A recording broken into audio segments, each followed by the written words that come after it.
Hey guys, so this video here is going to cover two different days from about like 2 weeks ago when I went out herping.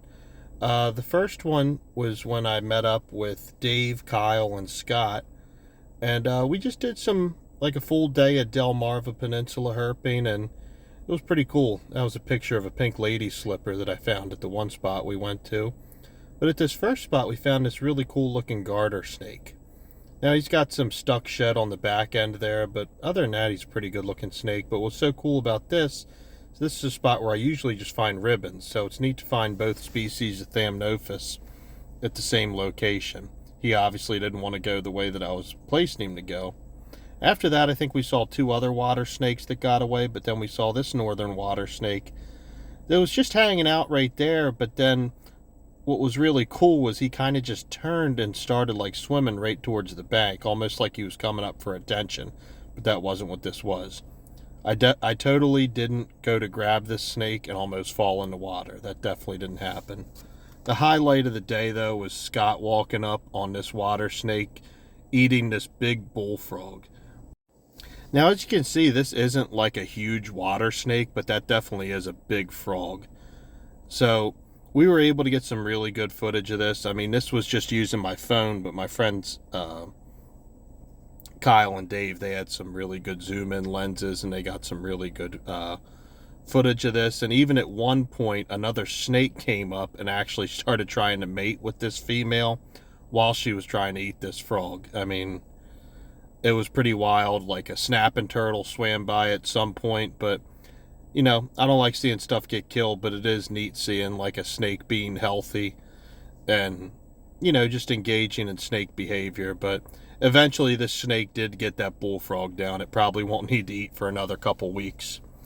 And then not long after that, Dave and I were just driving down this little trail here, and I thought this was a beetle crossing the road, but I stopped. This is a baby mud turtle, and I've got it sitting on top of a nickel. That's how small this turtle was. By far the smallest turtle I've ever seen. This was just so cool.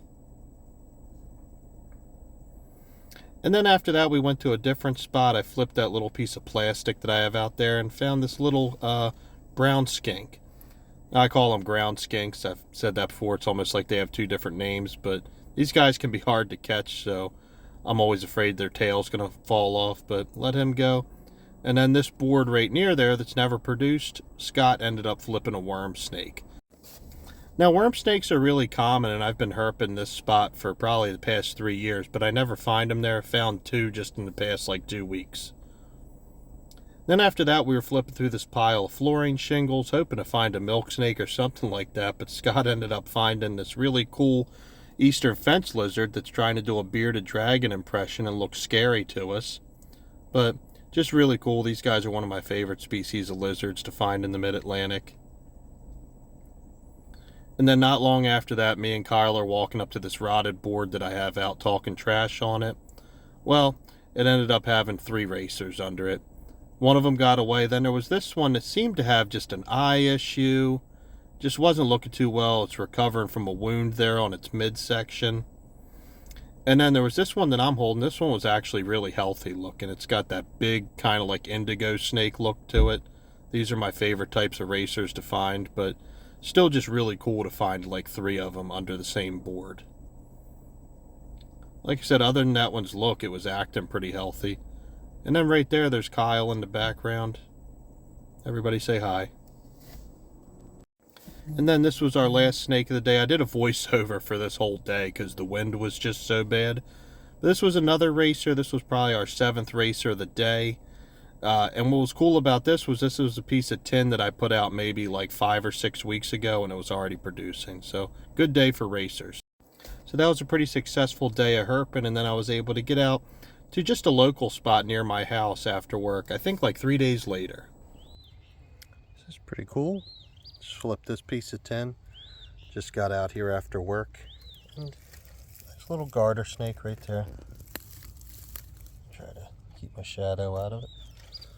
That's neat. Awesome. Just going to try to set this down without bothering him. So this was awesome. Didn't find anything since that garter, that water snake. Came up and flipped this piece of tin. And this handsome devil's under there. This is the first milk snake of 2025. Awesome. I'll get him out to get a better look. Okay, so I thought this guy was just in a bad shed, but he's just got that kind of more chocolate, I hate to say dull pattern. It's still pretty, that exists in the milk snakes in some of the Piedmont and the mountain ranges of Appalachia. But he still might be going into shed, but he's not blued over or anything like that. I mean, the thing about this location is it's not far from where I live, and I've always shared on this channel that I live right on the kind of like the fall line of the Piedmont and the coastal plain. I'm technically right outside of the Delmarva Peninsula. So sometimes the milks have that more bright pattern, not as bright as you see on the coastals, but like I said, this is still good, and he's my first milk of 2025, so I'm happy. Awesome. So this guy's being impossible for pictures, so I'll let him get back under his tin. Come on, you know where to go. Get under there. Awesome. Cross that off my list. Alright, fourth snake of the day.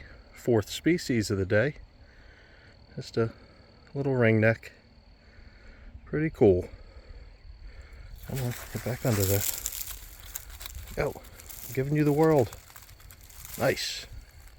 Oh, he's choosing to go into there somewhere. Alright, and then under this very cold shaded piece of tin, might have to move this, a very cold ringneck. Still pretty though. Get back under there. Awesome. Let's just check this one next to it. See what it's got going on. And looks like nothing. All right.